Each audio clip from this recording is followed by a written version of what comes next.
আজিৰ সভাৰ উদ্দেশ্য ব্যাখ্যা করার কারণে আমার সরু ভাইটি সুদীপ পালক আহ্বান করেছিল মানে আজির উদ্দেশ্যটি ব্যাখ্যা তার আগতে স্বামীজির এটা প্ৰণাম মন্ত্ৰ আমি সকলোৱে উচ্চাৰণ কৰিম আৰু তাৰ পিছত আজি সুদীপ পালে আজিৰ এই সভাৰ উদ্দেশ্য ব্যাখ্যা কৰিম। विवेकानंद सूरये सत्ये सुखस्वरूपाय शामिने तापहारिणे আমি সমাজমূলক কিছুমান কাম কৰিব বিচাৰিছো স্বামীজীৰ কথা মতে। স্বামীজীৰ উদ্দেশ্য আছিল জীৱ সেৱা। আমি এইখিনি লৈয়ে আগবাঢ়ি যাব বিচাৰিছো। আপোনালোকৰ যদি সহায় সহযোগিতা পাওঁ আমি আগতো তেনেকুৱা কাৰ্যসূচী আগবঢ়াব পাৰিম কথাই কিনে। আৰু আজিৰ অনুষ্ঠান আমি আপোনালোকৰ সহযোগতে আৰম্ভ কৰিব বিচাৰিছো। তাৰ কাৰণে মই আমাৰ পৰিষ্কাৰ নন্দী ছাৰক আমন্ত্ৰিত জনাইছো তেওঁ যাতে কাৰ্যসূচীবিলাক আৰম্ভ কৰে। Thank U.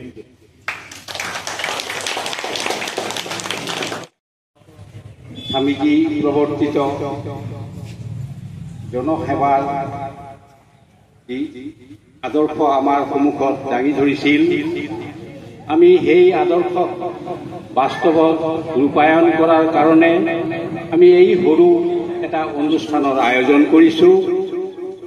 আপোনালোকৰ হয়তো মনত আছে ইয়াৰ আগতেও আমি এই একেখন বিদ্যালয়ৰ 20 জন ছাত্ৰ ছাত্ৰীসকলৰ মাজত স্কুলৰ লাগতিয়াল যিবোৰ বস্তু সেইবোৰ আমি বিলাই দিছিলোঁ। এই স্কুলত মুঠতে কিজানি 50 জনমান ছাত্ৰ আছে, তাৰ ভিতৰত 20 জনক দিয়া হৈছিল। তেখেতসকলে আমাক অনুৰোধ জনাইছিল যে বাকী যি কেইজন আছে সেই কেইজনকো আমি যে আমাৰ এই সেৱাশ্ৰমৰ ফালৰ পৰা যদি বিলাই দিওঁ, সিহঁতৰ মাজত দিওঁ, তেনেহ'লে ভাল হয়।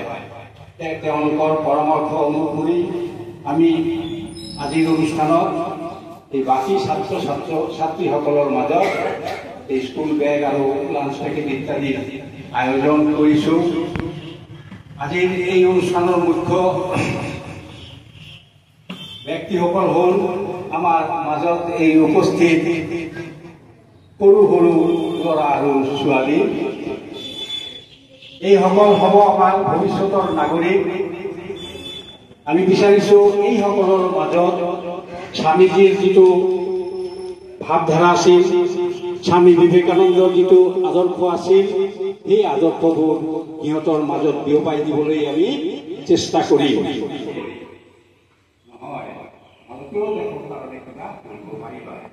কি কৰিবা তোমালোকে দেশৰ কাৰণে? বন্দুক লৈ যুদ্ধ কৰিবলৈ যাবা নেকি? নহয়, সেইটো আমি নিবিচাৰোঁ। আমি কি বিচাৰোঁ? তোমালোকে পঢ়া শুনা কৰি আছা আৰু ভালদৰে কি কৰিবা? তোমালোকে এইটো আজি শপত ল'বা যে এই স্বামীজীৰ সন্মুখত শপত ল'বা যে আমি ভৱিষ্যতত নিজক গঢ় দি ভাল এজন সুনাগৰিক হ'বলৈ চেষ্টা কৰিম। তোমালোকৰ এতিয়া কৰ্তব্য কি হ'ব? তোমালোকে পঢ়া শুনা কৰি আছা, ভালকে তোমালোকে পঢ়া শুনা কৰিবা, ডিগ্ৰী ল'বা, মাষ্টাৰ্ছ ডিগ্ৰী ল'বা আৰু দেশৰ কাৰণে কাম কৰিবা। ভালদৰে পঢ়া শুনা কৰাটোৱেই হ'ব তোমালোকৰ দেশৰ সেৱা। গতিকে মন দি পঢ়া শুনা কৰিবা। পঢ়া শুনা কৰাৰ লগতে শৰীৰৰ ফালে অলপ যতন ল'ব লাগিব। শৰীৰ যদি ঠিক নাথাকে তেনেহ'লে চব মিছা হ'ব। গতিকে খেল ধেমালিও কৰিব লাগিব, শৰীৰৰ প্ৰতি যতন ল'ব লাগিব। তোমালোক সদায়তো শিক্ষক শিক্ষয়িত্ৰীসকলে এইবোৰ কথা কৈ থাকে, মই অলপ ক'লোঁ আৰু তোমালোকে আহিছা, মই ক'লোঁ। শিক্ষাৰ্থীসকল, আপোনালোক সকলোকে বাপুজী আদৰ্শ প্ৰাথমিক বিদ্যালয়ৰ তৰফৰ পৰা মই নমস্কাৰ জনাইছোঁ। যিহেতু আপোনালোকে আমাৰ বিদ্যালয়খনত আজি ভালেমান দিনৰ পৰাই কিছুমান সৰু হ'লেও প্ৰয়োজনীয় সামগ্ৰী বিতৰণ কৰি আহিছে। আৰু সেইখিনি লৈ ল'ৰা ছোৱালী উপকৃতও হৈছে তাৰ কাৰণে মই আপোনালোকক ধন্যবাদ জ্ঞাপন কৰিছো লগতে মোৰ ভাতৃতুল্য সুদীপ পাল তেওঁ আজি এই অনুষ্ঠানটোৰ কাৰণে মোৰ লগত ভালেমান দিনৰ পৰাই যোগাযোগ কৰি আছিলে আৰু আজি ৰাতিপুৱা অহা অকণ পলম হ'ল 10:30 তেওঁ মোক নিমন্ত্ৰণ কৰিছিলে বৰষুণৰ কাৰণে অকণ পলম হ'ল অহাটো তাৰ বাবে মই মাত বিচাৰিছোঁ আৰু আজি বৰষুণৰ কাৰণে মই 30জন ল'ৰা ছোৱালী হিচাপ দিছিলোঁ কিন্তু বৰষুণৰ কাৰণে ল'ৰা ছোৱালীসকল আহিব নোৱাৰিলে আৰু মই যোগাযোগ কৰিছোঁ তেওঁলোকৰ কিন্তু মোবাইলবিলাকৰ মই আজি 24জন ল'ৰা ছোৱালী লৈ আহিছোঁ আপোনালোকে যিখিনি বস্তু দিব সেইখিনি আমি অতি মৰমেৰে ধন্যবাদেৰে জ্ঞাপন কৰিম আৰু ভৱিষ্যতেও এনেধৰণৰ সহায় পাম বুলি মই আশা কৰিম ধন্যবাদ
দাঁড়াও তাৰপিছত ৰিয়াজ কাটি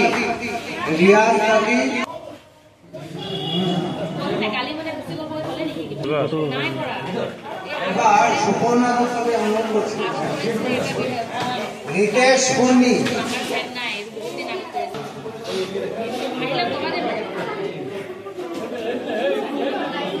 আধুনিকা বড়া আহিছে নেকি? আধুনিকা বড়া, পৰিস্মিতা দাস, দীপক তাঁতী আহা।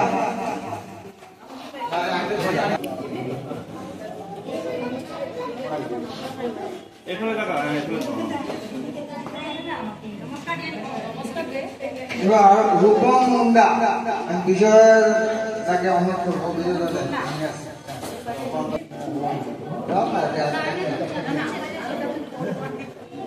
তাৰপিছত কৃপাকৰ ভক্ত